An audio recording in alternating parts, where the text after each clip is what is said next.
Hi, and welcome to Mind Over Matter. My name is Sophia, and today I've been joined by Anastasia, who's going to talk a little bit about narcissistic relationships and her experience with them. Anastasia, welcome. Thank you, Lovely. Sophia, for having me. Lovely to meet you. So tell us about your experience with narcissistic relationship and what brings you here today. So what brings me here today is the fact that I wanted to talk about my past. I was with someone that was very manipulative and toxic because every time we had an argument, it was like I was to blame. And I just felt really, really bad all the time. You know, I lost myself in the process. And there's a fine line between loving someone but accepting that. Mm-hmm. So, and people don't understand that you need to follow, that you should have standards to not accept that, you know. But when you love someone, it's kind of difficult. You kind of accept that torture, and it's mental torture. And I find that with narcissism, it's worse than physical violence, and it's just emotional damage. And you know, and I want to bring that awareness for people who are suffering, to just remember to love yourself and set yourself standards, like, you know, I'm not going to accept this. And to be honest, if anyone is to blame, it's them, because they're the ones that kind of put you through that stress and Absolutely. that, you know. You're not doing it to yourself. I'm not doing it to myself, exactly. And it's just, it took me a good few years to realise that this person was narcissistic, because I didn't know at first that they were, and they're very good at hiding it as well, you know. Looking back now, what were kind of the red flags that told you, wait a minute, this person, this behaviour is not acceptable behaviour? What were the things and the mannerisms that they did that kind of stuck out for you? Yes, so the first thing is love bombing, which is definitely a narcissistic trait. Love bombing is when they, you know, treat you like the world at the beginning. They take you out and they give this impression that they're just, you know, amazing, like too good to be true. But then eventually you start to realise their true colours come out, and it was all fake. So that love bombing was just to reel you in and just to keep you there on lock. That's the first thing. The second thing is, the second trait is gaslighting, making you believe something that is not true. So they would say something to me, but then they would make it sound like you're going crazy, but you're not, you know. Third thing is, I'm always to blame. I'm always the guilty one, and they're the victim. So those are the three red flags that I picked up along the way. And for those watching right now, who may be in a relationship like that and don't necessarily recognise and have just heard what you said, what kind of practical advice could you give them to kind of get out of that relationship or get out of that pattern of abuse? I mean, so with me, if I can relate it to what I went through, I would say therapy really does help, counselling. Due to this, I was on antidepressants because I was at a really low point, but you know, the GPs don't do anything these days. They just give you medication and then that's it. So I would say talking to someone, therapy, reading books about learning to love yourself. So those things. And these are the things that you did yourself, that you experienced. Exactly. And I realised that no, I'm not to blame. You know, if anyone is to blame, it's them for putting me through that. Which is why I created the show, to build awareness so people can relate all over the world. Absolutely. And recognise that behaviour if it's happening to them. Yes. So, I mean, apologies if you are going through, if anyone is going through that. It's really not a nice experience. And what kind of advice would you give to, say, yourself, let's say those years ago? If you could tell yourself some advice, what would you say? Never trust a person straight away. That's always good. Yeah, absolutely. Just a general rule. Yes, and never trust someone straight away, and don't put all your eggs in one basket thinking that they're the ones. And if it is too good to be true, listen to your gut feeling. That's really important, yeah. Yes, so those are the 3 things. Lovely. Yeah. Thank you, Anastasia. Thank you very much. Thank you, Anastasia. That was Mind Over Matter, and we hope to see you again for episode 3.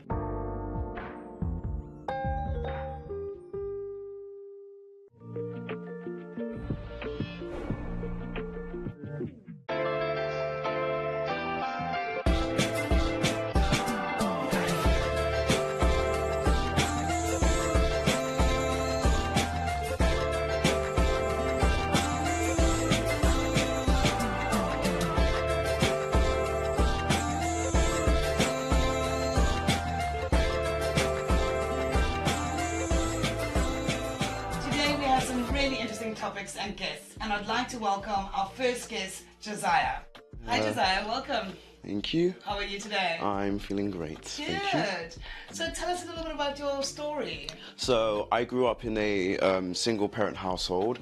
Very hard for just one child to be raised by one parent as well, especially in the environment that we were in, financially struggling as well. But I knew my mum, she was very strong. She held the backbone of our house. And then when it came to like primary school and secondary school, things like that, it was very hard growing up and talking to people. I was sort of like not easy when it comes to making friends, especially in secondary school. I was quite alone a lot. You're quite shy. Yeah? More introvert? I'm actually more extroverted. Okay. Now I'm extroverted. Okay. So when it came to socializing in secondary school, I was kind of good at it, but then it also led to me being alone a lot during like my year 11, year 10 stage, because that's when it was GCSE time. I had to focus a lot, but also that's when I was exposed to things like, you know, partying, drugs, alcohol, and stuff like that. So that's when it sort of took like an effect on me for when I would enter into college. And so even before then, in year 10, I was involved in relationships, so it took a turmoil on my mental health at a time, but I still had to keep headstrong because I had exams to take, and I was not going to let a relationship get to the best of me and in my future. Was the relationship affecting your mental health, or was it just your general surroundings that was? General surroundings, which then affected your relationship, yeah?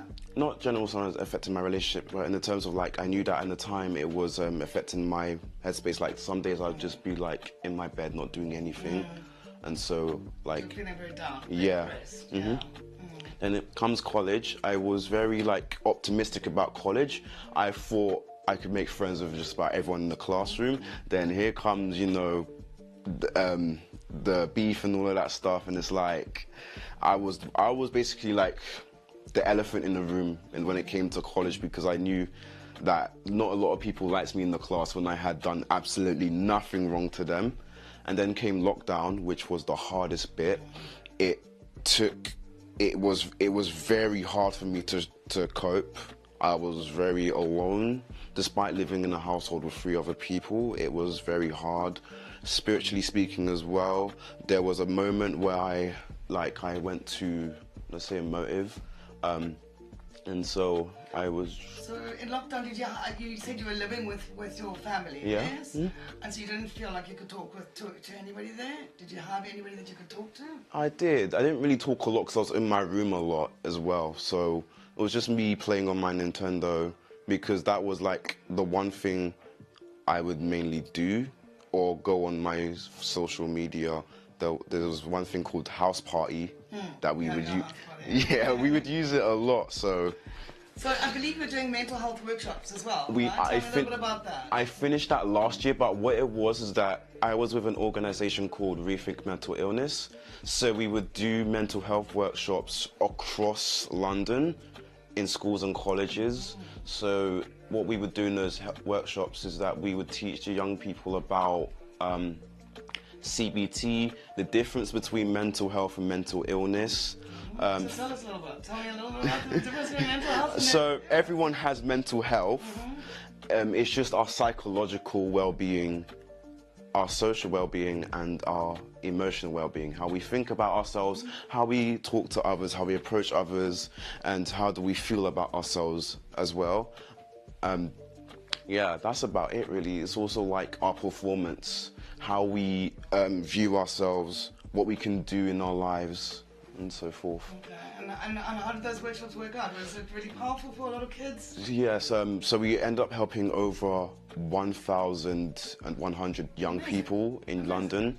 We've especially went to schools where it's been really hard for them as well, especially like in some places there might have been an accident happening or revolving around the kids as well. Some trauma. Even outside of the school, I remember I met one person who something happened to him a while ago, and I was thinking we should have continued the workshops because they stopped in February, around January last year. Okay. But it was a success. So why did they stop? They should carry on. I don't know. You should start it yourself. I will. I can actually. Well, I mean, if you had to give one takeaway to some students or people out there on mental health, what would that be? You have a very powerful tool in here. You have your brain. This generation right now we live in, it likes to go heartstrong, not headstrong, heartstrong. When you are led by your emotions, it tends to lead you into very bad places. And coming from someone who's very passionate, I can definitely say that my heart gets the best of me and I do the wrong thing a lot.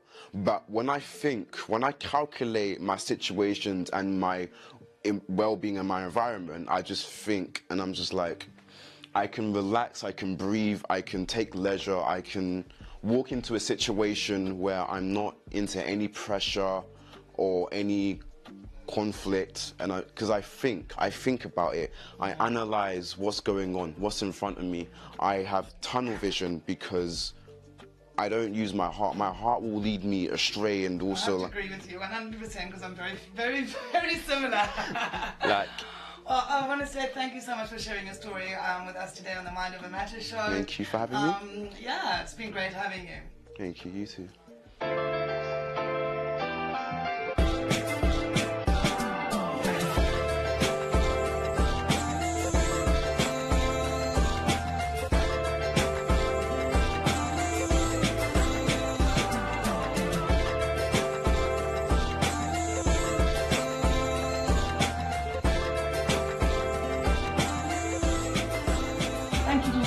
For your inspirational story. I will now welcome Natalie to share her story and her coping mechanisms of what she's struggled with throughout her life so far. Hi Natalie, how are you? Yeah, good. Thank you for having me. No worries. Did you travel far today?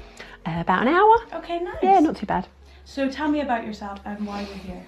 So I'm Natalie. I am a self-care, self-love and mental health coach. Having suffered with my own mental health for many years, I have now overcome them and I can now help other people with their own mental health. So that's what I feel very passionately about, that it's my mission to contribute to help solving the global mental health crisis. Yes, of course. And obviously this show is surrounding mental health, and what would you define mental health as from your experiences or just a general overview? Well, everyone has to manage their own mental health. I don't think there's anyone in the world that has not struggled in some aspects of their mental health at any point in their life. For me, I've struggled with PTSD from a traumatic experience, postnatal depression after having my son, and anxiety and depression, and sadly suicide, which obviously I'm still alive today, so I'm very grateful to still be here. And I just think there's so many people out there struggling, battling and suffering needlessly. And I think if we can get the tools and the coping mechanisms, or the healthy coping mechanisms out there, then people won't struggle as much.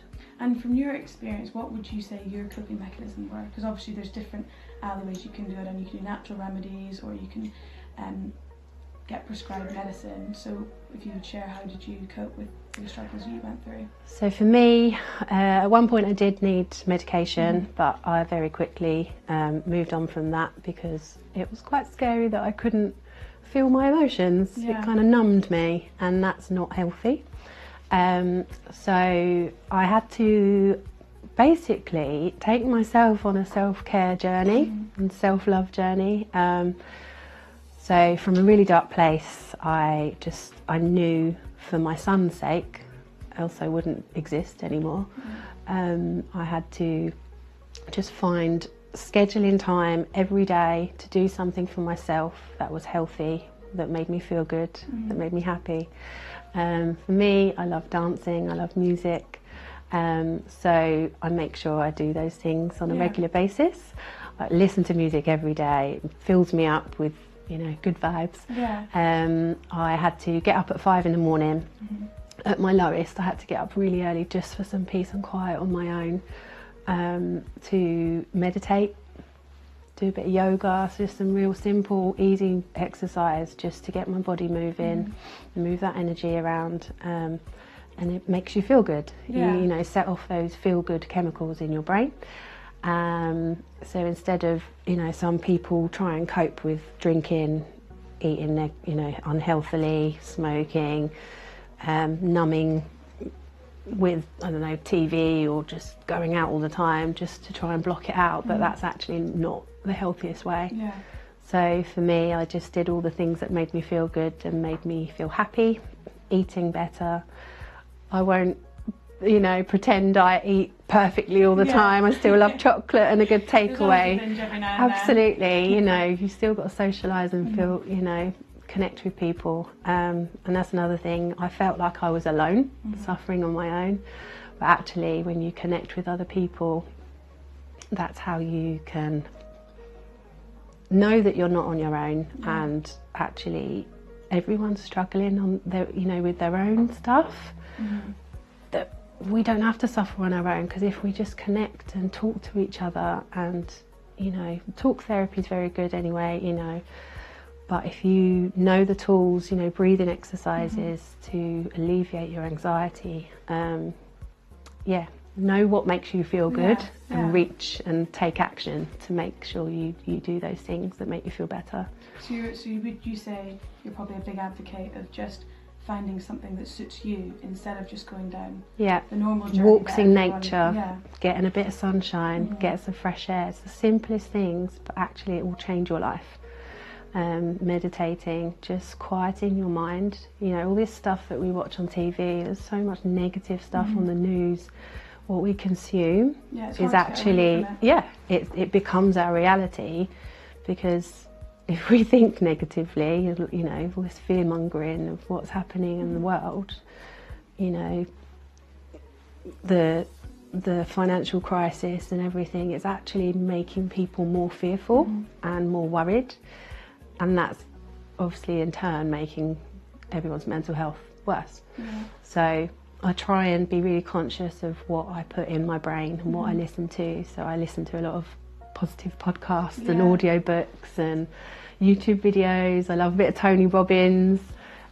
Just put inspiring, positive, motivating stuff in your brain, and your thoughts become things. So and obviously again, so meditation and finding a natural remedy is hard to do, because a lot of people struggle to actually just zone out and not think about anything and meditate. How did you take a minute and actually just think about yourself and be silent?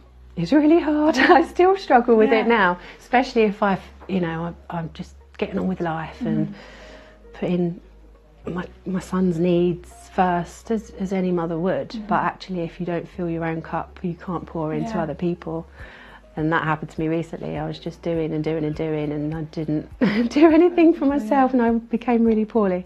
So that was, you know, I'm still learning my lessons. So I worked a full-time job, trying to, you know, do everything for everyone, run the household, cooking, cleaning, shopping, picking my son up from nursery at the time, doing the dinner, bath, bed routine, put him to bed, and then I'm literally like left surrounded in mess and toys. Like, I don't know any mums that have a pristine house, but when you're so exhausted, doing everything, overwhelmed, you can't seem to catch a break, and then you're just left with your dark thoughts. And for me, sadly, it was only 2 years ago that I literally was in that dark place and thought, I can't do this anymore. I can't do this every day and feel like I'm just struggling.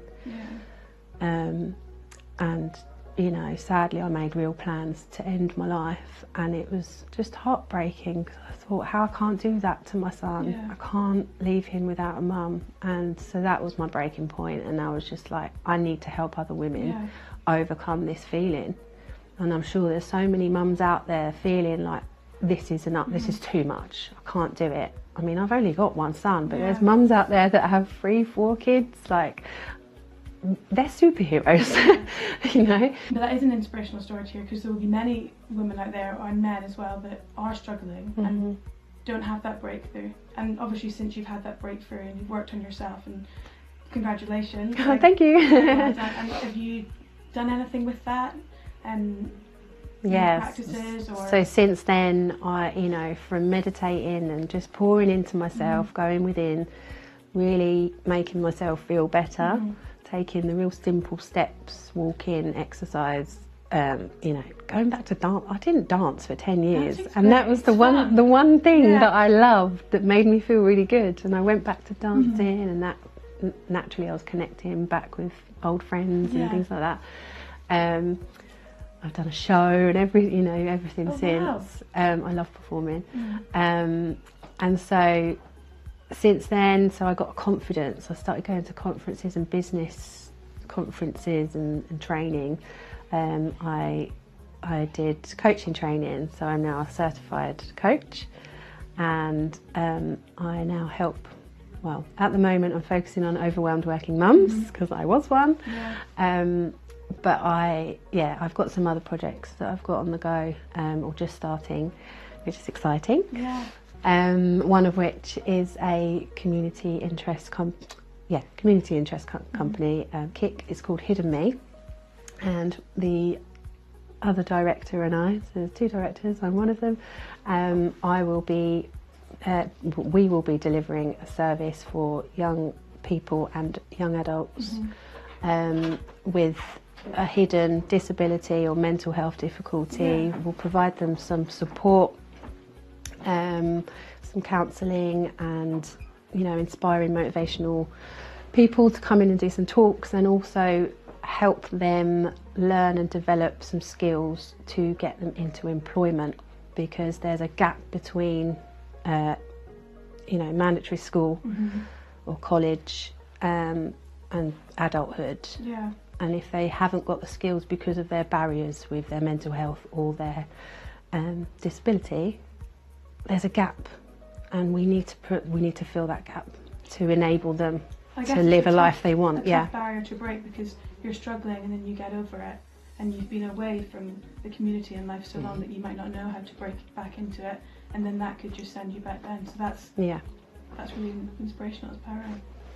Thank you. So if you had to have a piece of advice for people struggling, or anyone who's in your situation or feels like they're going down a rough cycle, what would you suggest or advise?